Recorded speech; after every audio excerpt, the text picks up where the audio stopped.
All right. Well, thank you all for tuning in to something new that we're doing that's called the Afterword. And here's our hope with this is that each week in our new series called Formed, where we're looking at various spiritual practices that we're calling practices of love for the life of the world.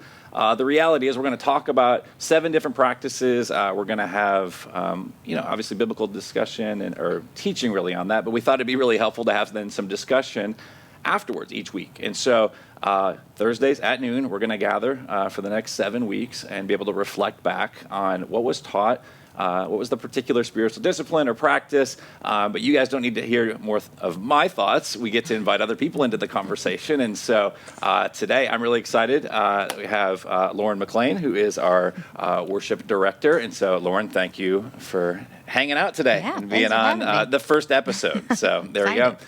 We also have Tracy Claremont, who is our youth director, runs our women's studies, and so thank you for being part of it as well. So the inaugural Afterword podcast. So if you caught the sermon last week, we introduced the first spiritual practice, which was simplicity.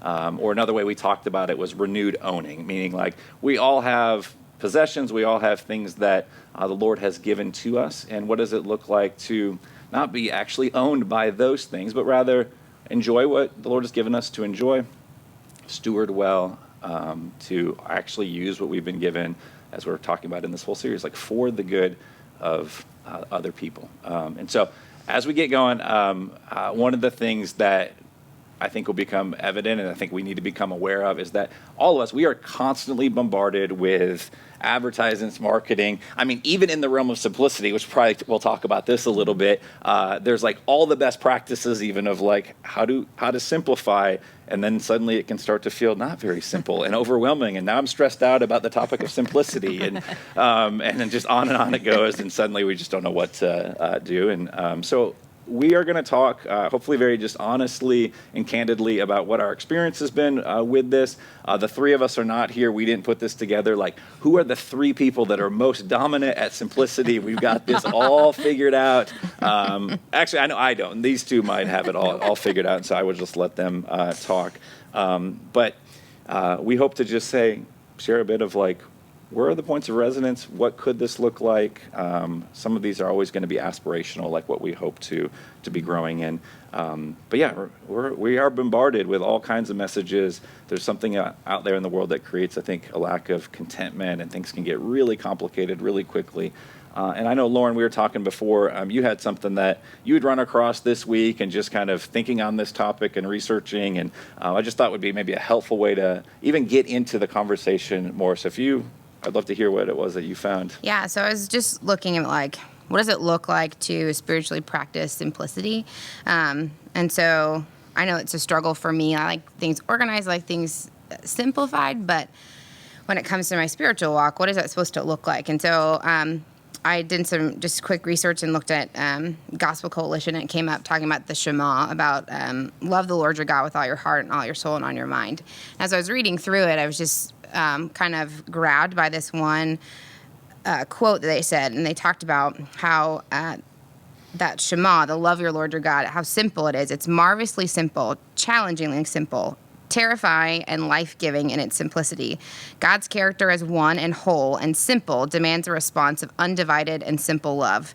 And I think about even my own spiritual walk, like how often am I so divided in even up on stage doing worship? Like sometimes it's hard because I'm sitting there trying to compartmentalize all the things I'm supposed to do, where God calls me to be undivided, to worship him wholly and simply, regardless if I sing a wrong note or whatever that looks like. And even reading the Bible or things like that, like how does that come together to look more unified instead of I have to do all these little things and then it brings me to Jesus, where it should just be a straight line to Jesus. So That was just something that I think for me was super challenging, of realizing that it should be undivided. It should be simplified.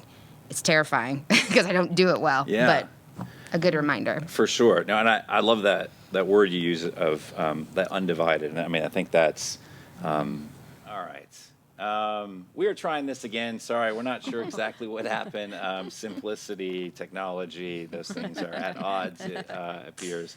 And then I'm trying to remember. We were talking about not having divided thoughts and attention, and Yeah. now my brain is completely divided and not exactly sure. But that if we, trying to regroup my thoughts. But I think that is something that the Lord's inviting us into. And I would be curious, just what have been maybe some of y'all's like experiences with simplicity? Again, not because you're the resident experts on it, but maybe even what's appealing about it. What have maybe been some of the challenges, even of we live in a world, and in particular, I think this area that we're in. I mean, there's so many things vying for our attention, our time. Spend this, buy this, achieve this, do that. And they're not all bad things, but we can get really caught up. And I think right before this cut out, I was talking about a book called The Ruthless Elimination of Hurry. And simplicity is one of those things. The more that can be captured, helps us eliminate hurry from our life. It's a phrase from Dallas Willard that he said. It's just like to have that undivided life. Like we've got to be constantly working at eliminating hurry. So I'd be curious, Tracy, if you want to go, what's been some of your experience Sure. with this? I mean, I guess I could start by saying I kind of thought I was on this podcast this week to be like the before example of like. There you go. I thought I was the before and Lauren was the after. So we don't have this figured out. I would say like for our family, we have realized that simplicity is something that we desire. And we have started to look at that at our house in the last couple of years of what that could look like. Not only our stuff, but our schedule and our time. And it's hard. It's hard when, for our family, like for us, we haven't done a great job of thinking about it in the last decade.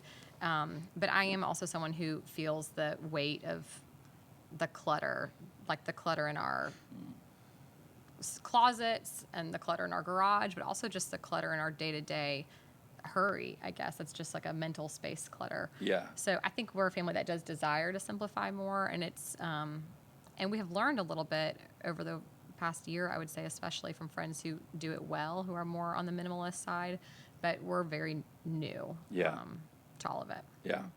Lauren, how about for you? Yeah, it's always interesting when Tracy says I was the after, because I feel like I still struggle. And something that I feel like I do a good job of is that the outside of my life looks simple, where I'm super organized. My house looks, I have a way to do things to simplify my time, but the inside isn't as simple. And I find that even with the dividedness, where like my mind simplicity isn't there, where I feel hurried, I feel worried, I feel all those feelings, and I'm constantly grabbing at what's the next, like, how do I make dinners easy? What's my 5-ingredient fix? What's my, how do I clean my, toddler's closet? How do I get her to go to sleep? How do I get, and you're grasping at all these things, and I'm just like, oh, Lauren, just stop. And so I feel like I'm really good on the outside of being simplistic and loving those things, but the inside is sometimes the harder part. I don't know. Yeah. That's my biggest struggle. If I'm hearing you right, it sounds like it's possible even to, at a certain exterior levels, right? Like look like, this, and it's not bad to have a plan or best practices or a life hack to clean the kitchen more quickly or organize stuff or get your kids right. Yes. Mine is just let it pile up. That would be my life hack. But even then, that's no guarantee that Right. internally. Yeah. And I think that's one of the things, even this past week and getting into the sermon of I know there's part of me that just wanted to jump to okay, well, tell me what to do. What are the things? And God is continually calling us back to at least start with internally what's going on at a heart level. I would be curious then, I mean, even as y'all reflect, you just look out at the broader culture, then you examine, you move towards examining your own heart, that that lack of simplicity or kind of internal peace. I mean, what do you think contributes to that? What's driving? Yeah, what's behind some of that, perhaps?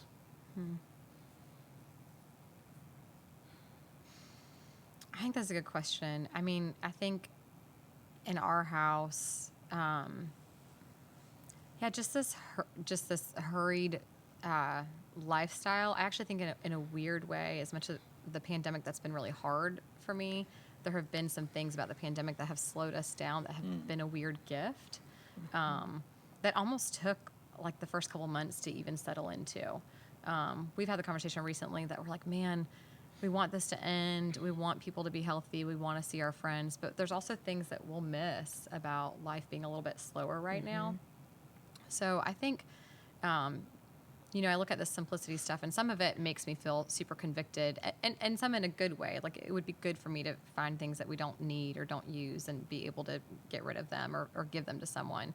But there's also things that I think my heart just desires for things to be a little bit slower and less cluttered in the day-to-day. And I don't know that we, as a family, have known how to do that, and we've struggled with that. Right. And I think I also sometimes worry that I'm going to hit this level of my closets are going to be perfect, and then my heart is going to be settled. And Right. it really is. I think you said this, Lauren. Like, it really is a heart issue. If my heart needs Jesus, and my peace is going to come from Him, not from a clean closet. Right. And I don't remember that all the time. Sure. Yeah. Even the both on the clean closet doesn't result in necessarily more peace, and needs to be from Christ. And then even like what drives us in the first place to even fill our closets with stuff. Yes, I mean, that's totally. a whole other thing where I find myself like, I've used this example numerous times, but like I generally think I'm fairly content. And then I happen to, whatever new piece of technology comes out, or I walk around Costco, literally, and Heather will attest to this. She's like, can we go? We got the 3 things that we need. So like, it's the opposite. Like maybe most men, maybe if I'm painting with a broad brush here, just like, well, I go to the store and I get what I need. I don't know what it is about Costco though. Like I got to peruse every last aisle. There's so much good see, stuff. right? And like, ooh, I might need that. My life needs this thing. And it's like, no, I don't actually have the time to utilize that, the skills, the ability, but it just, there's something there. And so even that, I think, a bit speaks to this restlessness, maybe, in my heart. I don't know if you guys relate to that at all, but.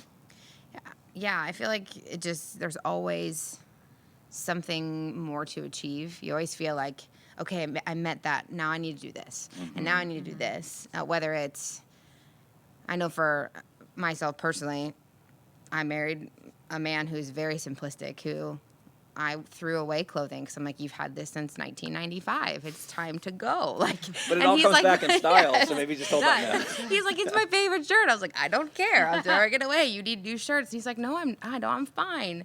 And so it's those things where, like, for me, I needed everything. I needed everything the way that I was raised to have it this way. It was supposed to be, and I forget that there are different stages of life, and there's different ways to find joy in it, where I was finding joy in parties or making sure that I can buy the things that I want to buy. Well, I'm an adult and I want this, so I'm going to buy this. Well, in hindsight, we shouldn't have bought that. We should have thought about it. You should have waited and rested. It's because it's what my heart wanted.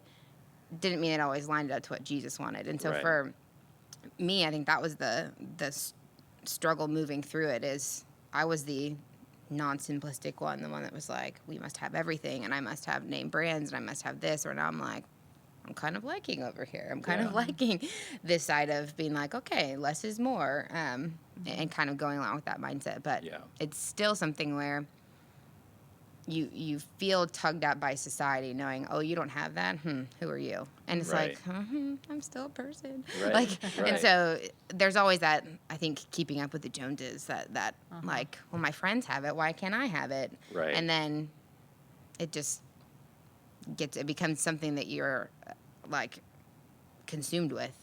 And then, like you said, your closets look beautiful, but my heart is not, because I ruined everything to get the pretty closets. Well, and I think even the lie to think that I'm going to keep the closets pretty, that I'm going to keep them beautiful, because I do the same thing. Then I go to Costco and I feel better that I got the next best thing on the next best deal, and then I fill the closet again. So that really does go back to, it's a heart issue. I could hire someone to organize my closets, which if anyone's looking for a job, let us know. But I it doesn't matter, because my heart still longs for more stuff for some reason. That I just keep doing it. And I think even as we got into this whole conversation of there are people, and I got to be careful here because it's like, listen, I think there's if somebody's career happens to be in more advertising and marketing, I think there are ways, like, we need Christians in those environments, all of that. And yet, the differences that we see in advertisements, if you go back and look historically and stuff, and we can talk about that more in a moment, but like, there's an intentionality behind it. I mean, it is to try and it's working actively to create that unrest. And so I think even just being aware of that and how we war against that. Lauren, I know you made mention of something like, even as a teacher, like with your students, if you wouldn't mind sharing for a moment. I mean, even just, and we'll just prep you for going back to school here soon, right? Like, let's do a lesson. It's one of my first lessons. Yes. So I do this like advertisement where we're trying to figure out what are the messages that people are sending us, focusing on I messages, speaking from your heart. And so we do an advertised comparison from an ad in 1823 to a current ad. And so I pass out the ads in it. It's like from cover to cover, written. There's pictures. There's like one picture, but like they have magnifying glass. Like they're trying to read it and be like, what does this word mean? What's this? And I was like, you figure it out. And so what does it look like to compare what was this advertisement for? Who was it written towards? Who are they marketing towards? Because even back then, there was a class, like, this was not meant for people who could not read or whatever it was. And then they struggle, and they're sitting there being like, well, why did they do that? I was like, okay, well, think about history. Think about all these things. And so we kind of go down this huge rabbit hole. And then I throw up a picture of, like, a FedEx box. And they're like, oh, we do this, blah, blah, blah. And they're like this. And I'm like, that's really simple, because guess what? You didn't know what all these words were telling you what it is, but yet you knew what a picture was. And they were like, you're right. So it's just an interesting thing where we're kind of being, what's the word? Not like, it's escaping me.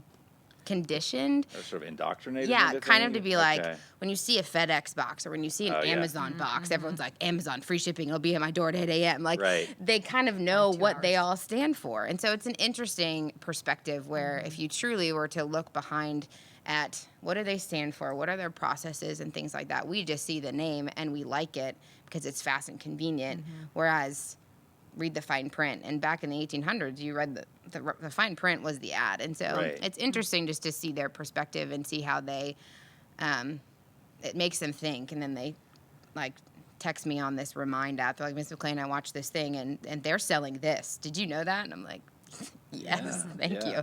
So it's a fun little thing to have them do. But yeah, and I think having our eyes just open to that, being aware of those things. And the crazy thing is, that's something that fascinates me, even reading up on that, knowing some of the strategies behind that, and yet still find myself like kind of just sucked into this vortex of like, I need more.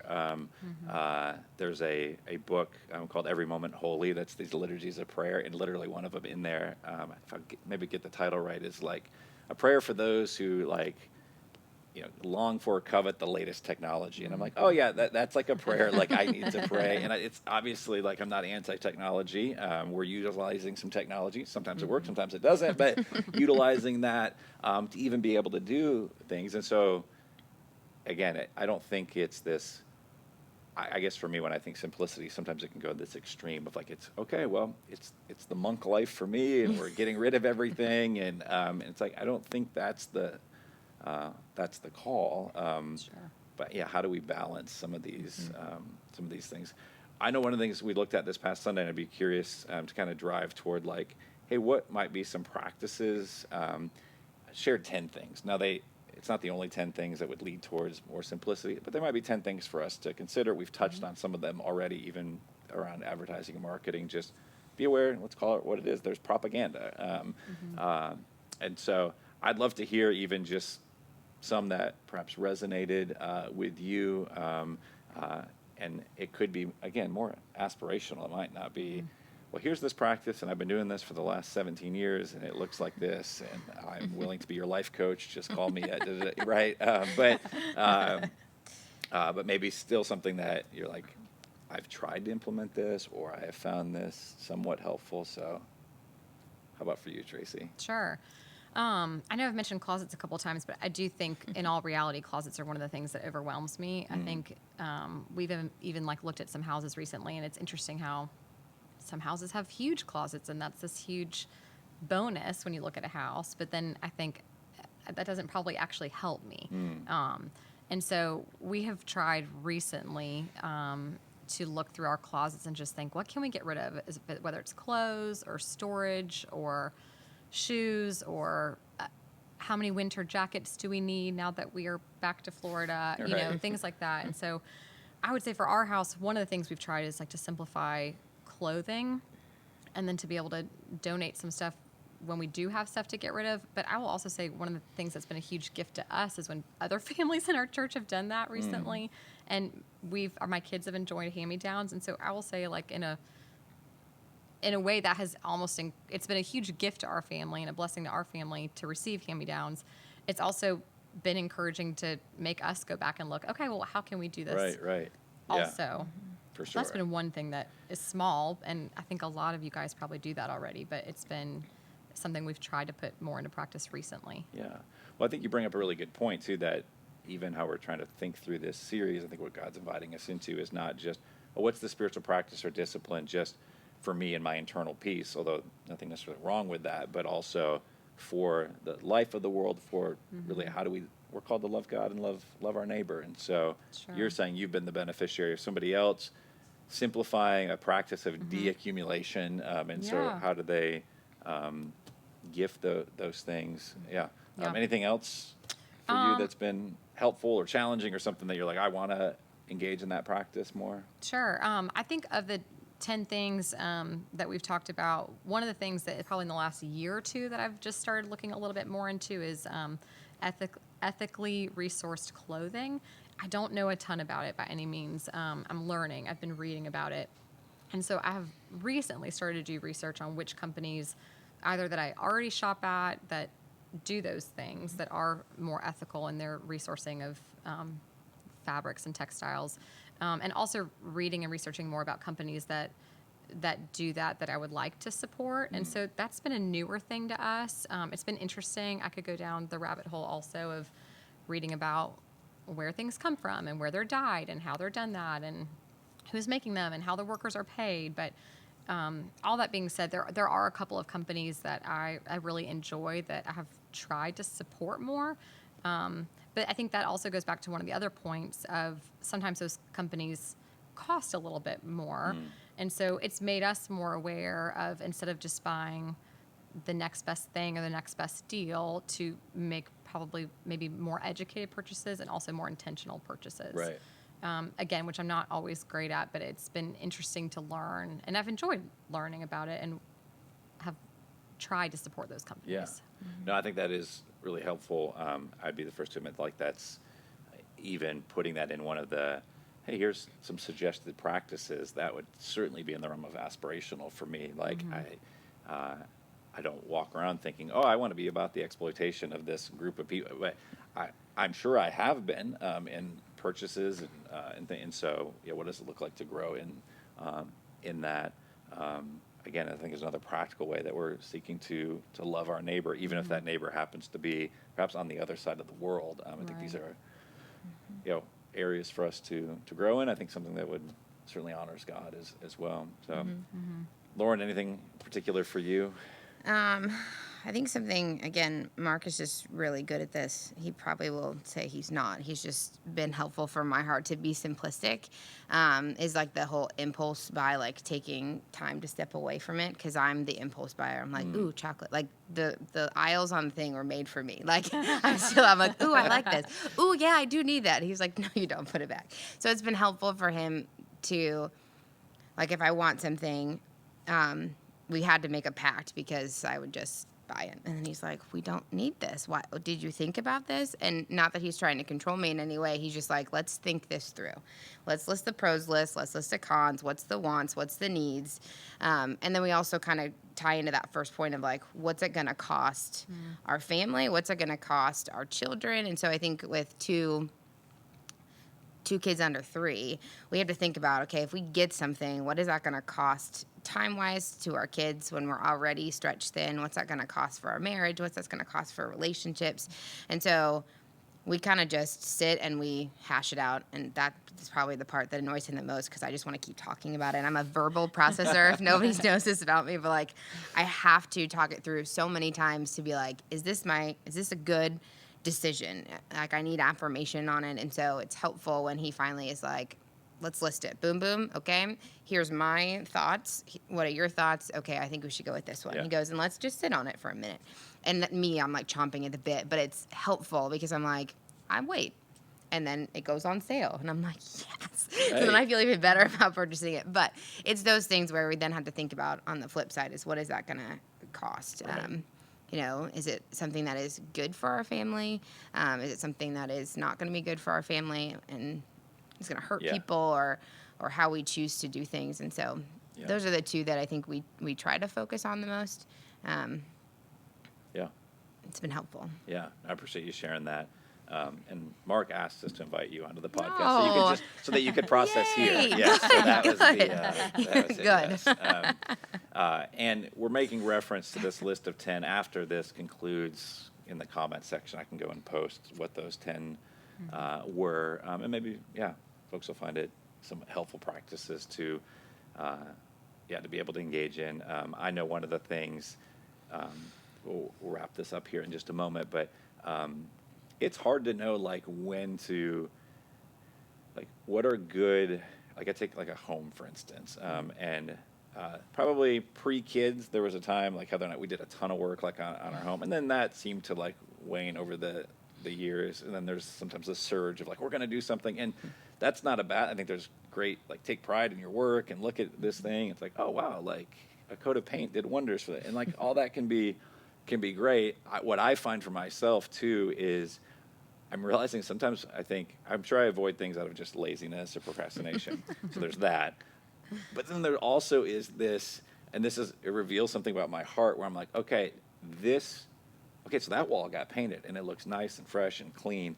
And now I start noticing all the other things in the house that don't measure up to that. Yeah. And then it's just this domino cascading effect. And so I literally think sometimes I just avoid it, not because I'm being overly spiritual. I just know I'm actually going to be so annoyed and frustrated that I think everything else just looks crappy now. And so I don't know if that's anything you guys relate to. I don't know where to stop, shut it off. It's just okay, well, let's just get this one room and then we'll live in 90% filth over here or something. I don't know, but anyway, so that was just one random anecdote that came to mind, but I don't know how to handle that. So when you guys get that figured out and what that looks like, Mark can figure it out for us. There you go. Just put a picture on the wall. Yeah, Or right. get better lighting. Yes, there you go. Well, we'll close our time with this. I appreciate y'all engaging in this conversation. It's helpful to hear what are things that you've tried to implement in your own families, your households. Looking forward to what the Lord's going to teach us.